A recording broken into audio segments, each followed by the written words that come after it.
my channel and a little video on just some things that I'm doing in my classroom this year during the social distancing pandemic of 2020, 2021. There may be some ideas here that will help you in your classroom, all right? So just watch and make sure you give a thumbs up and subscribe to my channel if you like what you see. Okay, so the first thing that I'm doing is I've made my own little name tag here, but the kids get to make their own name tags every year. I don't use name tags with number lines and letters and stuff. The kids make their own. This is the back of a kid's name tag. I've turned my name tags over right now to protect the kids, but the number at the bottom, I just scribbled some numbers on mine, is the number that they need to get into their Chromebook. They haven't memorized it yet. It's in their tech tote, but we don't always need to go get our tech tote. So I wrote the number at the bottom of their cards so that they could learn it and get into their Chromebooks really easily. But yeah, I have them make their name tag, and they can decorate the front and the back. And then I actually attach with pieces of Velcro, because then it's real easy to move the kids around. In fact, that's what I did this evening while I was here, is I changed their seats, cleaned the desks off since it had been a couple of days since they'd been here. It's the weekend right now, and moved some kids around for groups. So the next idea, as you can see, this is a groups. So it was not actually my idea. I have to give credit to my teacher bestie next door. It was her idea, and I can't wait to implement it tomorrow. Maybe this will help you. So, you know, we're not supposed to do small groups because of social distancing. And if we are together in small groups, they can't be together for more than a certain amount of time. So her idea was to group kids in groups of 4, and then I can bring my rolly chair to the middle right here. And let's say these 4 students right here are a group, and I can bring the chair, I can sit there in the middle, or I can stand in the middle of them. We can read, we can work on certain skills together. So I've kind of grouped the kids how I want them in some groups starting tomorrow. And this will keep them 6 feet apart, because all the seats are 6 feet apart. And I will be in the middle, masked up, of course, doing groups. So I've got like a group of 4 right there. This right here, 1, 2, 3, group of 3. So I'll just be right here in the middle. I've got another group of 3 over here. 1, 2, 3. I can be right here in the middle. Group of 4 right here, and I can be in the middle right here. My assistant could also be in the middle if she's the one doing something in a group. So we still won't share any kind of materials or anything, but they are 6 feet apart. And, you know, I can go over, do a little mini lesson, move out. They can take masks off, go back and check on work and things like that. So she's been, my teacher bestie next door has been doing this for a couple of days now. And from what I can hear, it's working out really well. And I wanted to try that. So if you are like us and you have to eat in the classrooms this year, cafeteria is not open, you're gonna want to have a little area with things the kids might need during lunch. So here we have water bottles. Our water fountains are not open. The kids have been instructed, hey, bring water each day, but you know, kids forget or they run out. So I've got extra water bottles, paper towels, real paper towels, hand sanitizer by the door here. And I've had my parents send in baby wipes. I have quite a few, because we can use these after breakfast and lunch for wiping off hands. Just, you know, sticky hands that you don't necessarily need to go to the bathroom to wash hands again right after lunch, especially since actually we're getting ready to go to recess. But we can wipe off stickiness on desks, things like that. And then here we keep our lunch cards, and one of my assistants each day brings back some napkins. And then she also has brought in silverware, the packs of silverware, some extra ones in case a student needs it. And then we actually will, if students bring lunch money and need to take it to the cafeteria with them, we'll shove it here and take it with us when we go. So this is actually one of my favorite things this year that I've done. I used to use these carts in my pods. My desks and tables would be, my kids would be at pods of 4 to 6 kids. And then each pod would have a drawer. They also would have a little basket on top where things went, crayon boxes in here, glue sponges, things like that. Well, we can't have community supplies this year, so I've turned these drawers into individual drawers, and they have their own crayon box in here.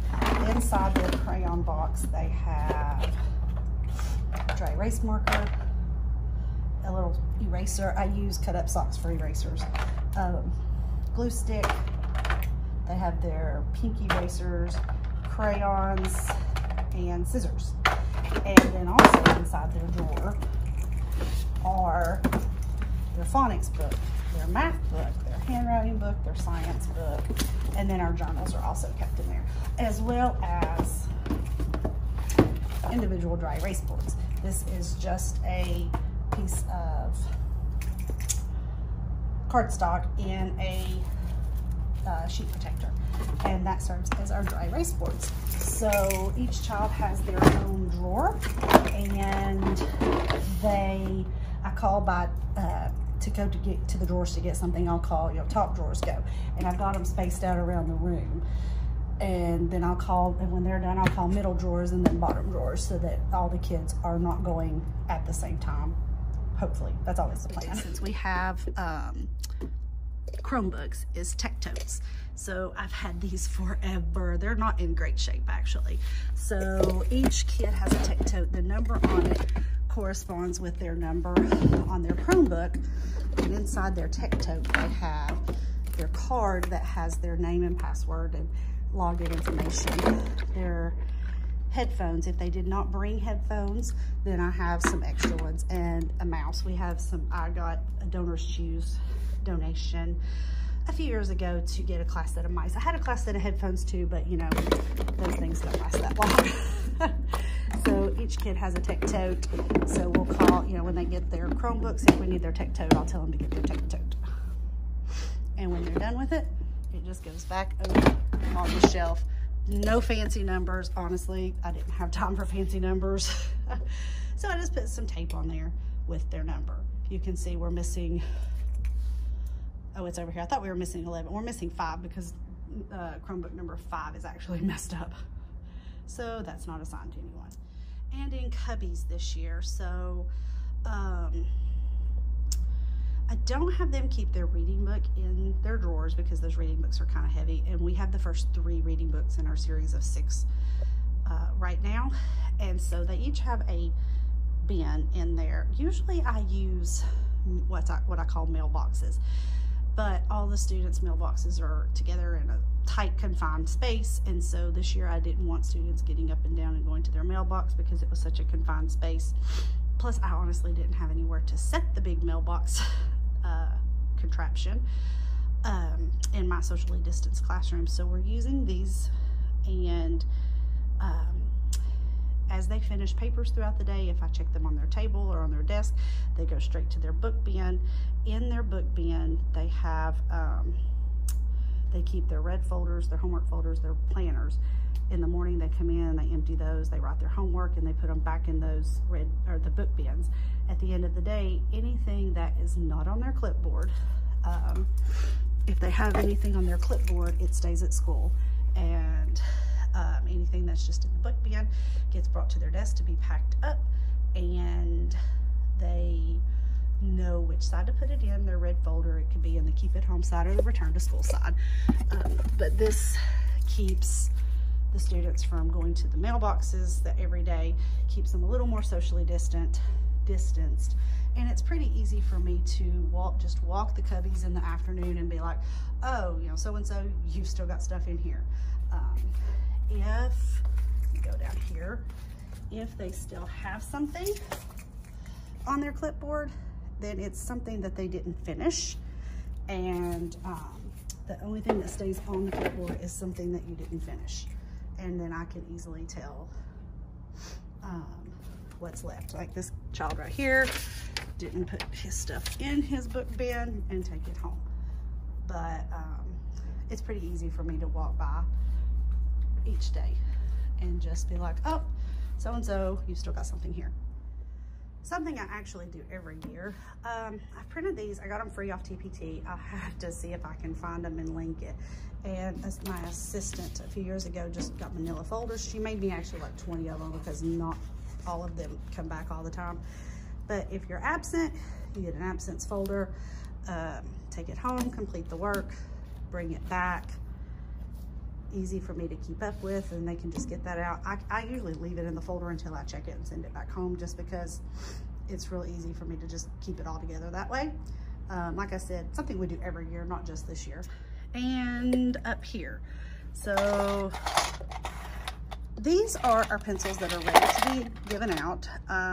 My assistant makes sure that each week pencils are sprayed down with Lysol and sharpened for the next week. These on this side, we put a sad face on it. This was from last year. I haven't even used it this year, but the sad face. Like if a student needs a new pencil, then we take theirs, put it in here, get them a new one from here. That way we're not constantly sharpening pencils, but yet, because I don't like kids to use my pencil sharpener, and this way they I've got a lot of pencils at the ready, but we call this our quarantine pencils. They sit there for days and days and days, and then we'll give them a little spray of Lysol like on the Friday afternoon, and then on Monday they're ready to sharpen and add back over to our nice fresh pencils. So usually this bin is a bin of crayons that, you know, if the community crayons are missing a color or two, then you can just go up and add a crayon from here to your community bin of crayons. Well, we don't have community crayons this year. So these are all the crayons that we used the first 3 or 4 days of school while all of the student stuff was quarantined. I wasn't sure what to do with the crayons, so they've been put away for 2 weeks now, and I finally got them back out last week. I was like, oh yeah, you know, kids are starting to lose their brown or their black or whatever. So these are down here, and they just tell me what color they need, and I'll dig through that and bring them the crayon they need. They do not get in this. In fact, the only thing they use on this shelf anymore right now is the the Kleenex and the hand sanitizer. I've got my calendar stuff here, so I can switch out the calendar each month. I've got just some things I need, some board cleaner, and then I've got an extra set of wipes here. So yeah, other than the Kleenex and the hand sanitizer, the students are not even up here anymore. So you may have noticed the blue tape on the floor. It's a lot easier to keep desks and tables in line and together and not moving all over the room when they're in groups. So I decided to put tape on the floor where the front leg of each desk or table would be. And at the end of the day, or if even in the middle of the day, if it looks like we've been scooting desks and tables, I'll just be like, tape check. And everybody knows now, we've been in school 18 days or something, and everybody now knows tape check means to just look at the floor, see where the front legs of your desk or table are, get them back in line. And they also know they only have about 10 seconds to do it because the noise drives me crazy. And extra supplies. So I had a couple of parents donate these large Ziploc bags. These are awesome. The 3 gallon, I had some 3 gallon and some 5 or 10 gallon, I don't know. But anyway, so what I did was all the students' extra supplies, instead of just putting everything together and pulling out things as we need it, because we don't know what this year's gonna hold, and we hope we're here all year, but what if we're not? So each student has their extra supplies in here, excluding any tissues or hand sanitizer they may have been able to find, or disinfecting wipes they may have been able to find and bring. Those are together. But at the end of the year, or if they move or anything like that, then I can just take the stuff out of their bag and put it in like a grocery bag, send it home with them, and they've got it. Or, you know, if they need extra supplies, I get into their bag and get it out. And those are just some tips and some ideas that I'm doing this year. Here's that whole big mailbox system I was talking about earlier. Like I said, that's kind of, I didn't want tons of students going to that at a time. Anyway, so some tips and some ideas of some things I'm doing in the classroom this year. Maybe you found something to help you. I hope you did. If you have any other tips or anything, feel free to comment below. I know we could all learn from each other. If you saw anything in here that you think will help another teacher, please share this video with them. I would love that. So don't forget to subscribe and like, and I'll see you soon. Thanks.